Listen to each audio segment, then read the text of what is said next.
Por que Chaves é tão bom? Meu nome é Matias, eu tô gravando aqui mais um vídeo. Dessa vez, na verdade, como todas as vezes, sem roteiro, sem nada, só ligando o gravador de voz e falando o que sai na hora. Cara, por que Chaves é tão bom? Eu tava pensando esses dias, eu sou um fã assíduo de Chaves desde muito cedo. Desde muito cedo eu ficava colocando Chaves ali no YouTube, né? Como eu só passava na televisão ali em determinados horários, eu ficava colocando no YouTube pra assistir. E é impressionante, cara, como o Chaves sempre me tirou gargalhadas da mesma piada várias vezes. É bizarro pensar como um seriado tão antigo, seriado da década de 70, cara, até hoje nos traz riso, nos traz alegria, saca? E é muito bom, parece que, na verdade, tudo foi muito bem construído. Então, a gente tem personagens que se relacionam, que juntos ali formam um teatro muito bem feito, cara. A gente tem o Chaves, que é o menino órfão, desamparado, inocente. A gente tem o Kiko, que é o menino, que é a figura ali, né, do menino mimado, que tá sempre com a mamãezinha, que tem tudo.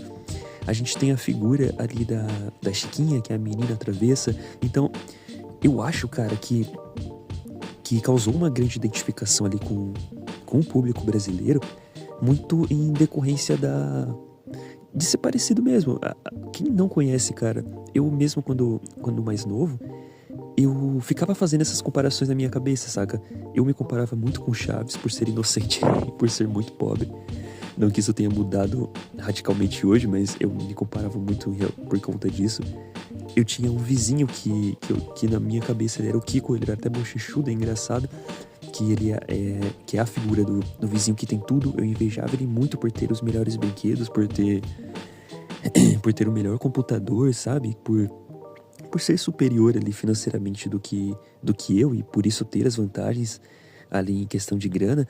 E eu comparava minha irmã com a menina travessa que pregava peça na gente, que fazia as zoações, e eu e o meu vizinho, né, o Kiko, caía. Então, cara, é uma infância de qualquer jovem brasileiro, jovem criança, né, brasileiro, que nasceu numa vila, de repente num quintal ali que é compartilhado, né, com algumas casas, hein? Eu cresci na Vila do Chaves, cara, sabe?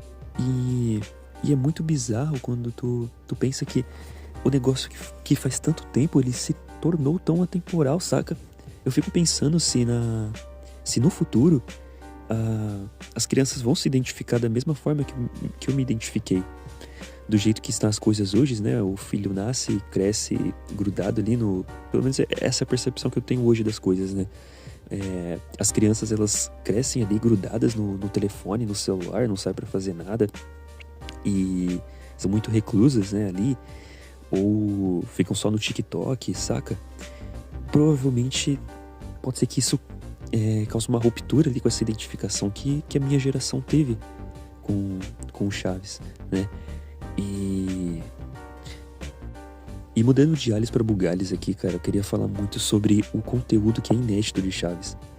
A gente aqui no Brasil só conhece o conteúdo de 73 até 79, que foi a era de ouro, digamos assim, dos seriados da obra do Chespirito, pelo menos que grande parte das pessoas ali consideram. Mas, cara, eu não sei se tu sabe, mas tem um conteúdo dos anos 70, pouco conteúdo, né, que foi antes do Chespirito virar o Chaves, de fato, né? Ele tinha um outro programa que era chamado Programa Chespirito, que começou em 70 e foi até 72, e tem conteúdo, existe conteúdo, você consegue ver como foi que nasceu ali as produções do Chespirito. Claro que devem ter tido ali suas origens antes, né, nos textos que ele fazia ali para outros comediantes. Só que aí é que a gente vê o ouro, cara. A gente vê as coisas surgindo. E depois de 79, quando acabou a Era de Ouro, quando saiu Kiko, saiu o Seu Madruga, que é o período ali que a gente conhece, existe mais mais 15 anos, né? sei se eu tô perdido agora, dos anos 80 até os anos 95. Cara, tem mais 15 anos de programa Chespirito, mais 15 anos das produções tanto de Chaves, de Chapolin, como outros programas também, que são fantásticos, cara. Chespirito tem muita coisa boa. E eu fui me deparar com essa realidade tem menos de 1 ano e meio. E quando eu descobri, cara, eu caiu a ficha que tudo que eu conheço de Chespirito não é sequer a metade. Cara, eu fiquei maluco. Saca? Eu fiquei maluco. Então, eu tenho agora como um dos objetivos ali de vida terminar a série do Chespirito, terminar toda a produção, né, do Roberto Gomes Bolanhos, toda a produção ali que me chama atenção. E por enquanto quase todas me chamam atenção. Então comecei a assistir o programa Chespirito, tô no ano de 81, acho que no finalzinho já do ano de 81. E cara, é uma coisa melhor que a outra, são vários quadros, né, que tá disponível em espanhol. E aí eu já vejo uma outra oportunidade, cara. Caraca, eu tô misturando muitos assuntos nesse vídeo, mas... Enfim, meia dúzia de pessoas vai assistir esse vídeo, se assistir, então eu quero desabafar isso aqui. Mas... Caraca, perdi o ponto agora, o que eu ia falar? Meu senhor. Pensa. Lembrei. Cara, eu ia falar que tá em espanhol, mas em vez da gente ver isso como um ponto negativo, né? Eu posso até gravar outros vídeos falando a respeito do porquê que a gente tem essas séries em espanhol. Por que não foram dubladas, né, ali pelo Brasil, sendo que é a maior parte do conteúdo do Chespirito. Mas, cara, encara isso como uma oportunidade pra tu aprender espanhol, pra tu aprender uma língua nova. Tá ligado? Eu tenho, cara, um propósito de vida de... Não sei se propósito de vida é a forma correta de chamar, mas de transformar essas coisas essas dificuldades, essas barreiras em oportunidade pra tu ser melhor, saca? Em oportunidade pra tu aprender alguma coisa nova. Então, pô, tem um Chespirito em espanhol nos anos 80, que droga, não foi dublado. Eu vou usar essa oportunidade pra aprender espanhol. Então, é tão bom, cara, assistir as obras de Chespirito e aí você coloca que você tá aprendendo também uma língua nova, saca? E espanhol é muito tranquilo de aprender, cara. É muito parecido com português. No que você tem dúvida, coloca no tradutor ali, já traduz rapidão, saca? E eu tô aprendendo, cara. E tá fluindo bem, eu tô aprendendo umas piadas em espanhol, cara. É bizarro. E é muito gostoso de ouvir, cara. Então, se dê essa oportunidade. Se você gosta de Chaves, gosta de Chapolin, mas tem receio com dublagem diferente, ou tem receio ali em assistir o original, cara, encara como uma oportunidade. Encara como uma oportunidade de você aprender, de você falar uma língua nova, de você se tornar melhor, saca? E é isso, cara. Chaves, ele é uma das melhores coisas que já foram inventadas. E eu vou postar esse vídeo com orgulho, cara, e assistir esse vídeo, pretendo assistir esse vídeo novamente daqui a uns anos.